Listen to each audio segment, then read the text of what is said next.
Wow, bangsa Indonesia dibangunkan di atas bahasa. Patutlah berbagai suku, berbagai agama, berbagai bahasa, tapi menggunakan satu bahasa sahaja, bahasa Indonesia. Dengan bahasa sajalah telah menyatu padukan seluruh warga negara Indonesia. Kosakata bahasa Indonesia sudah berjumlah ratusan ribu. Memang banyak sekali. Halo guys, welcome back to my channel. Selamat datang di channel Junot Voice. Terima kasih banyak ya teman-teman yang sudah hadir. Pada kesempatan kali ini saya akan mengajak teman-teman untuk melihat atau mereaksi sebuah video, di mana video ini menarik untuk kita bahas ya. Nggak jauh-jauh dari pembahasan yang sebelumnya di video-video sebelumnya tentang bahasa Indonesia dan bahasa Melayu. Karena kita harus tahu nih ya, kenapa ini patut atau menarik untuk diperbincangkan. Karena kita ingin meluruskan sebenarnya yang benar yang mana nih, awal mulanya bahasa Indonesia dan awal mulanya bahasa Melayu itu gimana sih? Emang bener nggak sih bahasa Indonesia itu adalah bahasa Melayu gitu? Kita harus cari tahu seperti apa isi videonya. Mari kita simak bareng-bareng. Nah, sebelum lanjut ke videonya, jangan lupa tekan tombol subscribe-nya, like dan share, lalu komentar.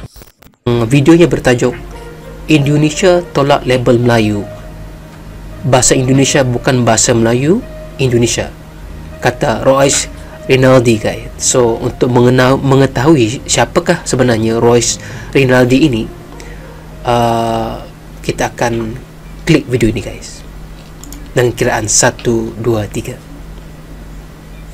Berita semasa, berita terbaik setiap hari.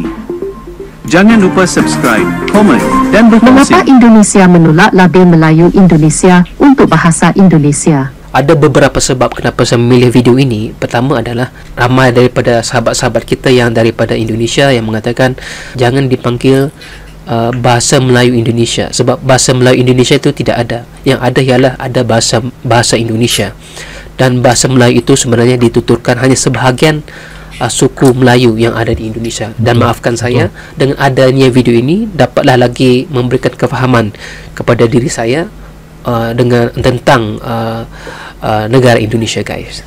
Jom kita tonton. Bangsa Indonesia itu dibangun atas bahasa. Oh, dibangun atas bahasa. Pada tahun 1948 tidak ada pejabat di Singapura yang tidak meramal bahwa bangsa Indonesia itu akan pecah. Gila, dari Sabang sampai Merauke.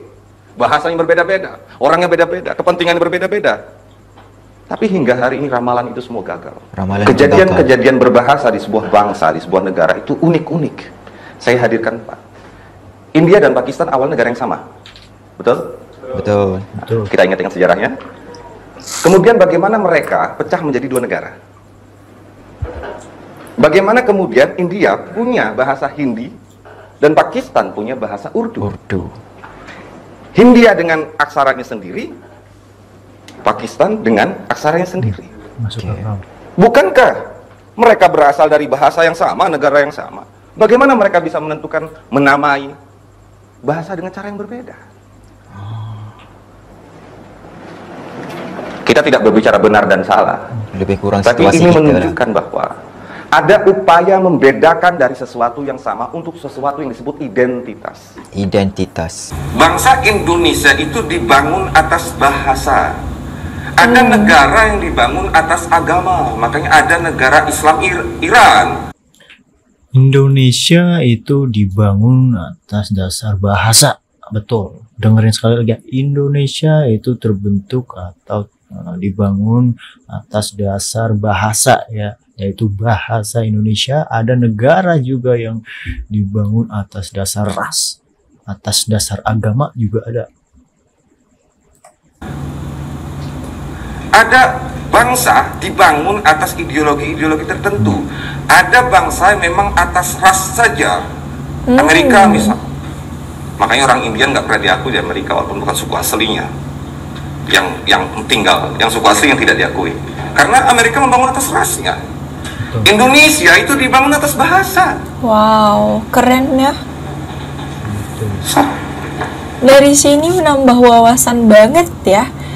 Karena menurut Risha nggak pernah tahu kenapa negara itu kayak masing-masing mempunyai ciri-ciri khusus sendiri seperti yang dikatakannya tadi. Masing-masing negara itu dijajah, oke, kita gunakan kata jajah walaupun saya nggak suka, oleh negara yang berbeda. Malaysia dijajah oleh British. Inggris. Indonesia dijajah oleh Belanda. Bagaimanapun kolonial, kekuasaan itu selalu mengandung peranan terhadap bahasa.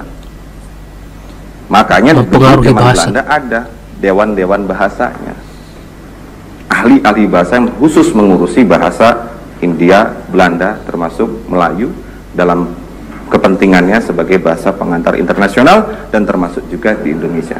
Di Malaysia bahasa Inggris. Makanya ejaan di Malaysia dengan Indonesia berbeda. Maka tidak bisa diberikan label Melayu Indonesia. Paham. Sekarang Risha paham apa yang dia maksudkan. Oke. Jadi bahasa Indonesia nggak bisa dikatakan bahasa Melayu, karena Melayu itu bahasanya satu doang. Iya sih, bener. Jadi banyak yang udah ngejelasin bahwasanya emang bahasa Indonesia itu nggak bisa dilabelin bahasa Melayu. Mungkin kalau akarnya, dasarnya bahasa Melayu itu serapan dari bahasa Melayu dan berbagai bahasa di suku-suku Indonesia gitu. Itu bahasa Indonesia. Tapi kalau Melayu emang bahasa suku gitu, bukan bahasa negara. Kayak kita Brunei ya guys, bahasa Melayu itu satu doang. Tapi maksudnya di sini bangsa Indonesia dibangkitkan dengan bahasa Indonesia. Kita nggak bisa ngomong bahasa Melayu gitu, karena di Indonesia provinsinya banyak, sukunya banyak, dan bahasanya juga banyak loh. Jadi di sana mereka menaikkan nama bangsa Indonesia ini dengan pelbagai bahasa. Nah itu opini Risha doang. Kalau Risha salah, please komen di bawah ya. Bener Risha. Di sini saya ingin ingatkan,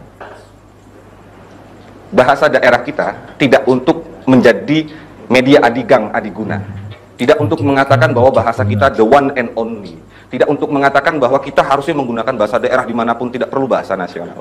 Karena ketika ada arogansi semacam itu dalam pengguna bahasa daerah, Anda sedang menggugat suatu bangsa yang diciptakan atas nama bahasa Indonesia.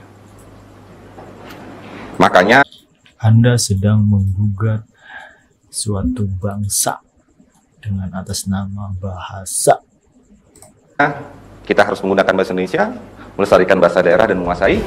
Wow, bangsa Indonesia dibangunkan di atas bahasa. Patutlah berbagai suku, berbagai agama, berbagai bahasa, tapi menggunakan satu bahasa sahaja, bahasa Indonesia. Dengan bahasa sajalah telah menyatu padukan seluruh warga negara Indonesia. Kosakata bahasa Indonesia sudah berjumlah ratusan ribu. Memang banyak sekali guys. Namun, siapa sebenarnya Muhammad Rosrinaldi? Menurut Wikipedia Indonesia, Muhammad Rosrinaldi lahir 8 Mei 1988. Ialah seorang penulis Indonesia. Dia menulis puisi, cerpen, dan esei sastra. Beberapa karya beliau telah memenangi anugerah daripada beberapa organisasi sastra, termasuk. Oke guys, berikut tadi adalah video di mana seorang pembicara asal Indonesia yang direaksi oleh beberapa konten kreator atau YouTuber negara jiran kita, termasuk Malaysia, Brunei gitu ya, mengenai bahasa Indonesia yang intinya menolak atau tolak dilabeli bahasa Melayu. Itu menurut saya emang benar sih. Secara logikanya ya tadi udah dibahas secara rinci oleh, apalagi sih yang harus digaduhin gitu. Oke, mungkin gak semua masyarakat Malaysia atau netizen Malaysia yang mempermasalahkan yang gitu atau yang memprotes, tapi ada beberapa netizen yang keras kepala gitu. Jadi seolah-olah emang hatinya itu dengki gitu, nggak terima, tetap nggak terima, nggak mau kalah, ada aja gitu. Untuk netizen khususnya Malaysia, netizen khususnya oknum ya, nggak semuanya, khususnya netizen yang nggak terima atau yang sering berkomentar buruk di akun TikTok atau di YouTube saya, bahkan YouTube konten kreator lain yang asal Indonesia bahkan Malaysia yang nggak terima soal bahasa Indonesia diangkat UNESCO. Tunjukkan perjuangan Anda ya untuk melestarikan bahasa negara Anda seperti itu. Oke, saya Junot undur diri. Assalamualaikum warahmatullahi wabarakatuh.